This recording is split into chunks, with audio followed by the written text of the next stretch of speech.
తృణధాన్యాలే కదా అని తృణప్రాయంగా తీసేస్తున్నారా? లేదండి.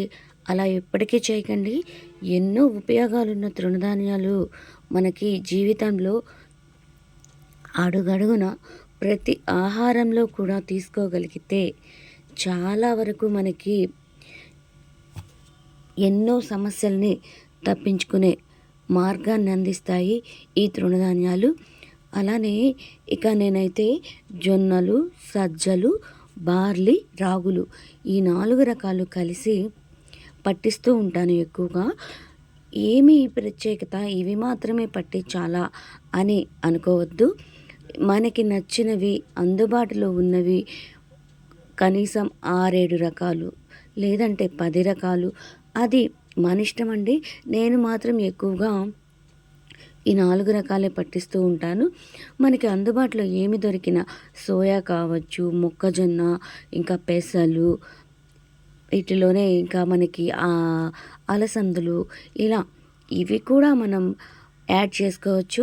కాకపోతే మొదటి నుంచి నాకెందుకు ఇవి 4 మాత్రమే పట్టిస్తూ ఉంటాను. ఇక పెసలు ఇవంటే మనం రోజువారీ ఆహారంలో మొలకలు, ఆ రూపంలో అలసందలు అలా తీసుకోవచ్చు. అందుకని నేను అవి మాత్రం స్కిప్ చేసేసి ఇవి మాత్రం ఇలా తీసుకునే ప్రయత్నం చేస్తూ ఉంటాను. ముందుగా ఒక్కొక్కటి విడివిడిగా కడుగుకొని ఇలా ఇలా నీరంతా పోయేలాగా వడకట్టేసుకున్నాను. తర్వాత గాలించి చూసుకోవడం మంచిది. మనకి ఏదైనా చివరలో డస్ట్ కానీ చిన్న చిన్న రాళ్ళు కానీ వచ్చే అవకాశం ఉంది కాబట్టి తప్పకుండా గాలించే తీసుకోండి. లేదంటే మనం ఇంత కష్టపడింది కూడా చిన్న ఇసుక తగిలినా కూడా చాలా ఇబ్బంది అనిపిస్తుంది. ఇక ఇలా తయారు చేసుకున్న పిండిని మనం రకరకాలుగా ఉపయోగించుకోవచ్చు. ఈ పిండితో జావ చేసుకోవచ్చు, గోధుమ పిండిలో కలుపుకొని మిక్స్డ్ రోటీలాగా తయారు చేసుకోవచ్చు, బెల్లం పాలు కలిపి పిల్లలకి తాగించవచ్చు. పిల్లలకి ఇది చాలా అంటే చాలా బలమైన ఆహారం. చదువుకునే పిల్లలకి, ఎదిగే పిల్లలకి, ఎముకల పుష్టికి, హెయిర్ గ్రోత్కి, స్కిన్ ఎలర్జీస్ ఉన్నా కూడా చాలా అంటే చాలా మంచిదండి. ముఖ్యంగా యుక్త వయసు వచ్చిన ఆడపిల్లలు ఎవరైతే మనకి మెచ్యూర్ అయిన ఆడపిల్లలకి డైలీ ఇలా ఒక గ్లాస్ ఇస్తే వాళ్ళకి రక్తహీనత సమస్య లేకుండా ఉంటుంది.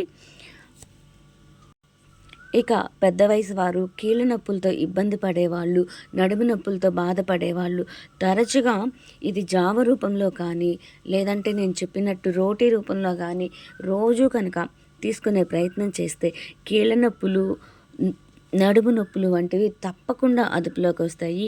ఇదైతే నాకు పనిచేసింది. నేను ఒక టైంలో పీరియడ్స్ టైంలో జొన్నలు ఇవి తీసుకోవడం జరిగిందండి. చాలా బాగా ఎఫెక్టివ్గా పనిచేసింది. మనం అనుకుంటాం ఏదో చెప్తారులే పెద్దవాళ్ళు చాదస్తామని, కానీ నిజంగా ఇవి చాలా బాగా హెల్ప్ అవుతాయి ఆరోగ్యానికి. ఎవరు కూడా జీవన విధానంలో ఈ తృణధాన్యాలను మాత్రం స్కిప్ చేయొద్దు. తప్పకుండా ఏదో ఒక రూపంలో తీసుకునే ప్రయత్నం అయితే చేయండి.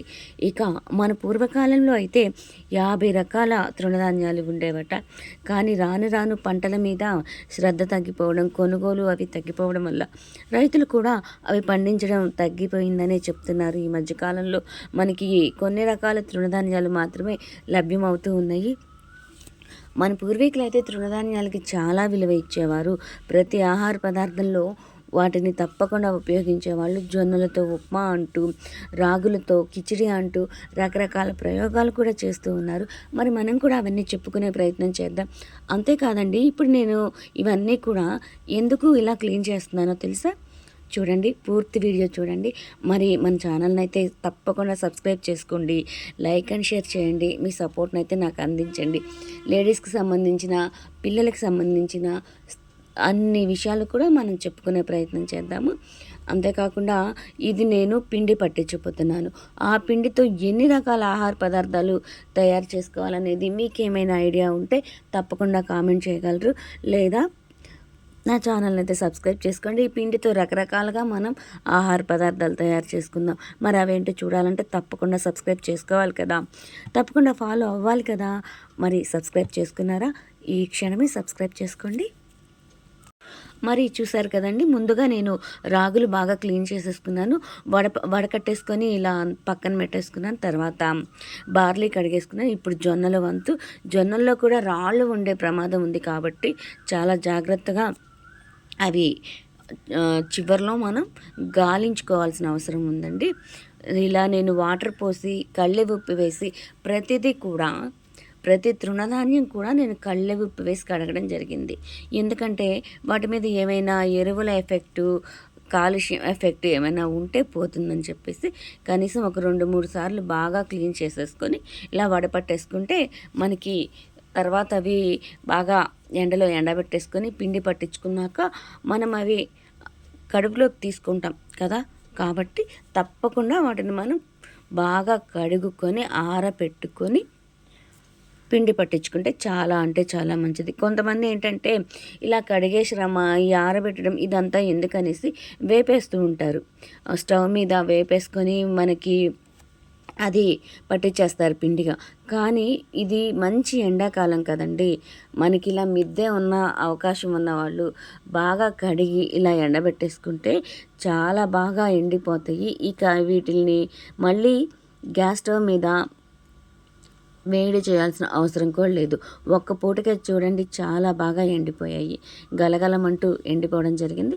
నేను ఇక పిండి కూడా పట్టించేసాను మరక తీసుకెళ్ళి. మరి ఈ పిండితో రకరకాలుగా ఆహార పదార్థాలు అయితే ఏ విధంగా తయారు చేసుకోవచ్చో మళ్ళీ మనం ముందు వీడియోస్లో చెప్పుకుందాం. ఇప్పుడైతే నేను ఈ పిండి తయారైపోయింది కదా, ఈ పిండితో జావ తయారు చేస్తున్నాను. ఒక చిన్న టీ గ్లాసుడు తీసుకున్నానండి. ఈ జావ తయారు చేస్తున్నాను. ఒక 2 గ్లాసులు అంటే 2 గ్లాసులు వాటర్ తీసుకోండి. దాంతో అందులో 2 గ్లాసులు వాటర్ యాడ్ చేసేసుకొని బాగా కలబెట్టేసుకొని స్టవ్ మీద సిమ్లో పెట్టుకొని మనం దగ్గరే ఉండి కలబెట్టుకుంటూ ఉండాలి. లేదంటే అడుగున మళ్ళీ పట్టేయచ్చు, అడుగున మాడచ్చు. లేదంటే ఉండలైతే కట్టదులేండి. మనం ముందే వాటర్ యాడ్ చేసాము. ముందే మనం ఇలా కనుక తిప్పేసుకుంటే ఉండలైతే కట్టదు. కానీ అడుగున పట్టి మనకి మాడు వాసన రాకూడదంటే మాత్రం సిమ్లో పెట్టుకొని చిన్నగా తిప్పుకుంటూ ఉండాలి ఉడికినంతసేపు కూడా. ఇక వీటి వల్ల ఉపయోగాల గురించి చెప్పాలంటే ఒకటో రెండో ఎన్నో ఉన్నాయి, చెప్పాను కదండి. చిన్నపిల్లలు 5 ఏళ్ళు నిండిన ప్రతి పిల్లలకి కూడా ఇది పెట్టచ్చు. అరుగుదల 5 ఏళ్ళు నిండిన పిల్లలకి అరుగుదల కూడా బాగుంటుంది కాబట్టి నిస్సందేహంగా పెట్టచ్చు.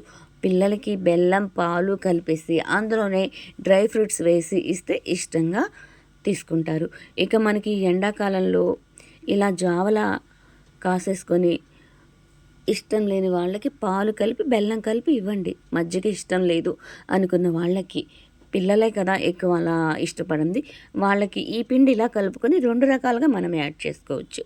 నేను ఇది ఇలా ఉడకబెట్టేసాను కదా, ఇందులో కావాలంటే పాలు బెల్లం కలుపుకొని పిల్లలకి ఇవ్వండి. పెద్ద వయసు వారికేమో మజ్జిగ, నేనైతే మజ్జిగే చేశాను. మజ్జిగ వేసుకొని అందులో లైట్గా సాల్ట్ వేసేసుకొని తీసుకుంటే ఈ ఎండలకి కూడా మనకి చాలా మంచి బలమైన ఆహారం తీసుకున్నట్టు ఉంటుంది. ఎలానో ఆహారం ఎక్కువ తీసుకోలేము, లిక్విడ్సే ఎక్కువ తీసుకుంటాం ఈ ఎండలకి. కాబట్టి ఈ మంచినీళ్ళు, మజ్జిగ వీటన్నిటితో పాటు ఈ జావ కూడా మనం తీసుకుంటే మనకి ఆహారం తక్కువ తీసుకున్న ఎఫెక్ట్ నుంచి మన దేహాన్ని మనం కాపాడుకోవచ్చు. నీరసం లేకుండా చాలా శక్తిని ఇస్తుంది ఈ ఆహారం. మరి మీరే విధంగా చేస్తారు? ఇలా హెల్త్ మిక్స్ పౌడర్, ఇలా రకరకాల పేర్లు ఉన్నాయి, ఆరోగ్యశ్రీ, మరి ఇవన్నీ కూడా మనం ఎన్నో రకాల పేర్లు పెట్టుకొని తృణధాన్యాలని ఏదో ఒక రూపంలో తీసుకుంటున్నాం కదా. మరి ఈ పొడిని మీరు ఏమేమి ఉపయోగించి తయారు చేస్తారు, ఏ రూపంలో తీసుకుంటున్నారు అది కూడా మీరు తప్పకుండా కామెంట్ అయితే చేయగలరు. నేను ఇంకా ఈ పిండితో ఏమేమి చేసుకోగలము, ఇంకా ఎన్ని రకాల ఉపయోగించి ఈ పొడులు తయారు చేసుకోవచ్చు కూడా మనం ముందు వీడియోస్లో తప్పకుండా చెప్పుకుందామండి.